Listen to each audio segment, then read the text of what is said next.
que você precisa saber para ser um bom conselheiro? Eu sou o pastor Glauter Rocha e nós estamos iniciando uma série de vídeos relacionados a esse assunto, ser um bom conselheiro.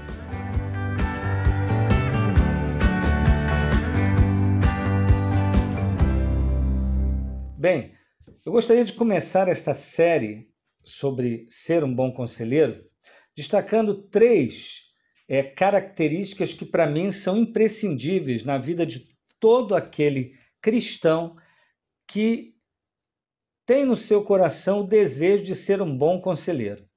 Eu gosto sempre de lembrar a todos que todos, segundo a Bíblia, foram chamados para aconselhar, seja de maneira formal ou informal. Romanos 15:14 diz que nós devemos nos aconselhar mutuamente. Então vamos lá. Meu primeiro conselho, ou primeira observação, primeira característica que nós identificamos em uma pessoa que é um bom conselheiro, é que ele é um bom intérprete da Bíblia. Você é um leitor das Escrituras? Você lê a Bíblia e consegue entender a mensagem bíblica? Bem, a Bíblia é um conjunto de livros inspirados por Deus, totalizando 66, Antigo e Novo Testamento. A mensagem da Bíblia é uma só, a mensagem é sobre Deus e a sua vontade. Conhecer a Bíblia é conhecer a mente de Deus. Sem o conhecimento bíblico, nós ficamos com muitas lacunas, muita especulação na nossa mente, no nosso coração. Mas quando você se aprofunda em ler a Bíblia e em conhecer a Bíblia, você tem acesso a tesouros do conhecimento, porque ali Deus se revela de várias maneiras. A Bíblia foi escrita com diferentes gêneros literários, então você tem narrativas, você tem literatura de sabedoria, você tem textos poéticos, biográficos, você tem cartas, tem a literatura apocalíptica. Então, quando você está lendo a Bíblia, para fazer uma boa interpretação dela, você precisa identificar que gênero você está analisando. Isso é muito importante. Então, primeiro conselho que eu daria a quem quer ser um bom conselheiro, seja um bom intérprete da Bíblia. O segundo conselho é demonstrar interesse pelos aconselhados. Como é que a gente faz isso? Como é que eu demonstro interesse? Interessante que alguns pastores, mesmo pastores, tá? Alguns são mais procurados do que outros. Como você também, você percebe que alguns irmãos da comunidade são mais procurados do que outros para que eles deem conselhos sobre diferentes áreas. Por que isso acontece? Eu costumo dizer que as nossas brincadeiras, as nossas conversas, as nossas observações, elas denunciam se nós estamos interessados ou não em ouvir outras pessoas.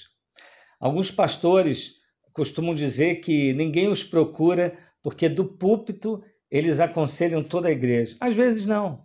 Às vezes eles se apresentam do púlpito, na mensagem deles, sem eles perceberem, eles usam algumas expressões, como por exemplo, ele está falando lá sobre um determinado tipo de pecado. Aí ele chega e fala assim, olha, uma pessoa que faz uma coisa dessa não é crente. Uma pessoa que pensa isso ainda não nasceu de novo. A pessoa está lá sentada, ela não só pensa, mas ela faz aquilo. E ela pensa o seguinte, poxa, como é que eu vou conversar com um homem que ele já deu o veredito sobre quem eu sou, o que eu quero? Ele disse, quem pensa isso, quem quer isso, não é crente. Eu não devo ser crente mesmo, não. Você está vendo? É uma mensagem, mas a pessoa ouviu. Preste atenção. A questão, você sempre tem que pensar no seguinte, a questão não é o que você disse, é o que o outro entendeu. Então, para existir uma comunicação, o emissor e o receptor têm que falar a mesma coisa. Então, muito cuidado com a maneira como você tem tratado os assuntos, as brincadeiras, a sua postura, porque isso pode evitar. E quando a pessoa vem conversar com a gente, Você demonstra que você está com vontade realmente de ouvi-la, a história dela faz sentido.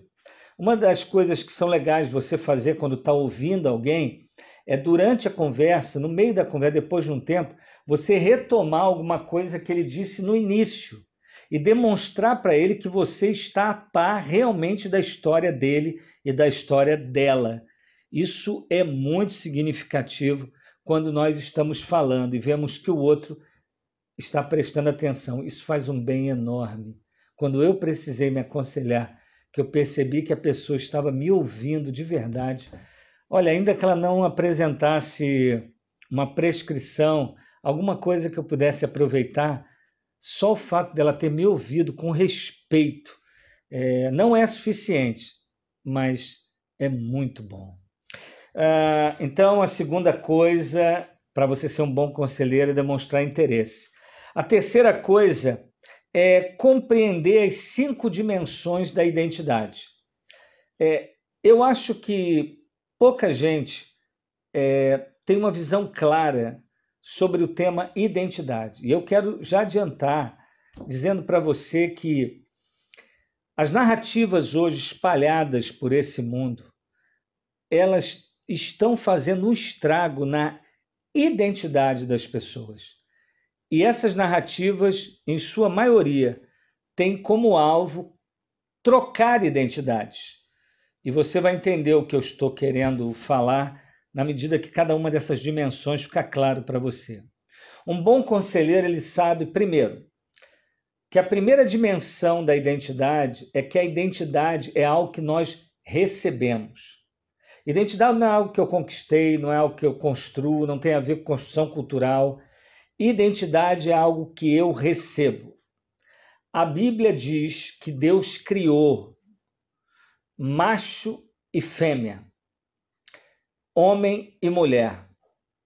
Identidade passa pela questão biológica, faz parte, mas ela se estende à questão de capacidade de pensar de forma crítico-analítico, capacidade de sentir pelas dimensões dos sentidos que Deus deu, né? Olfato, audição, paladar, tato e visão.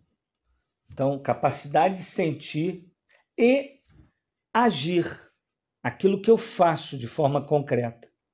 Então, identidade abarca tudo isso e ela foi recebida. Deus nos criou com uma identidade definida. Segundo, a Bíblia diz que aqueles que foram criados à imagem e semelhança de Deus, por isso possuem certas características que outros seres não possuem, essa identidade foi danificada na queda. Quando o homem quebra a aliança de vida que Deus havia instituído, comendo da árvore do conhecimento do bem e do mal, naquele instante dizendo para o Criador, eu quero ser autônomo, eu não quero que você diga o que eu tenho que fazer, eu quero decidir o que é bom e o que é mal.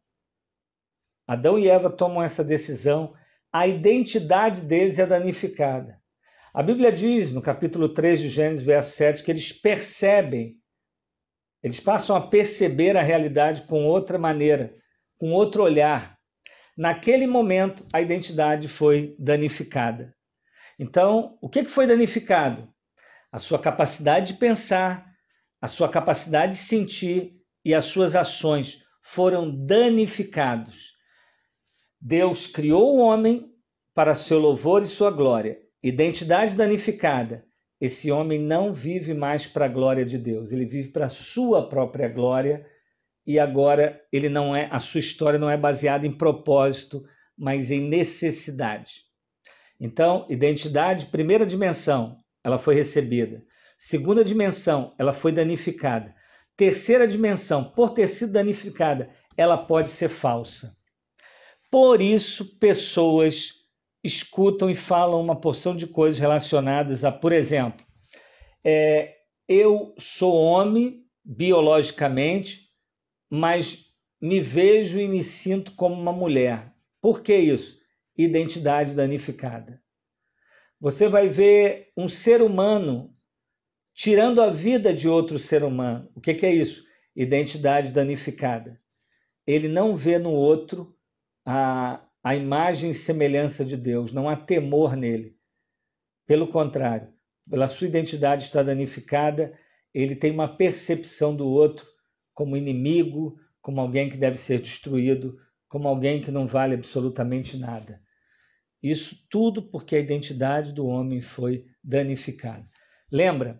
Deus criou o homem para cultivar a terra, dominar os peixes, dominar a criação.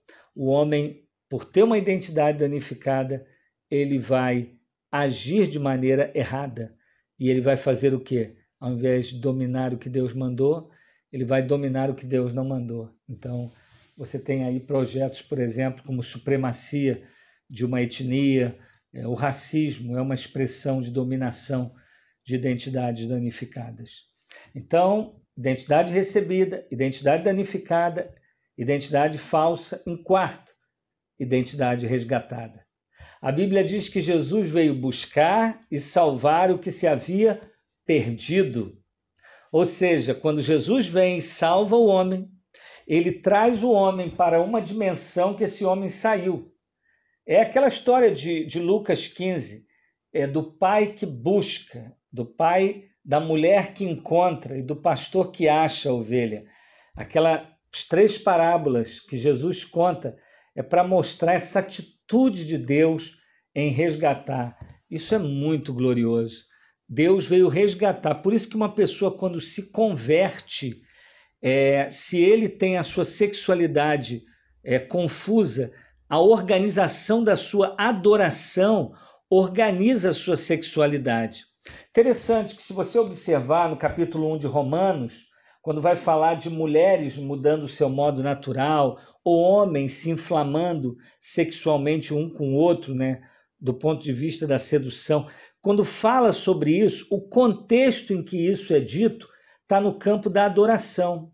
Ou seja, uma adoração confusa, práticas corrompidas. Porque o homem é um ser religioso. Ele adora algo e aquilo que ele adora aparece no seu cotidiano. Então, quando Jesus nos resgata, isso é maravilhoso. Nós voltamos ao projeto original de Deus. Por isso que aquele que roubava, além de não roubar mais, ele trabalha. E além de trabalhar, ele ajuda quem tem necessidade. O cristianismo não apenas troca a pessoa, não dá roupa nova às pessoas. Isso, qualquer projeto político dá. Ele põe pessoas novas dentro das roupas. E, em quinto lugar, uma dimensão da identidade que ainda não aconteceu, que é uma identidade plena, que aí, somente quando Cristo voltar, nós teremos essa identidade. Aí nossos corpos serão glorificados.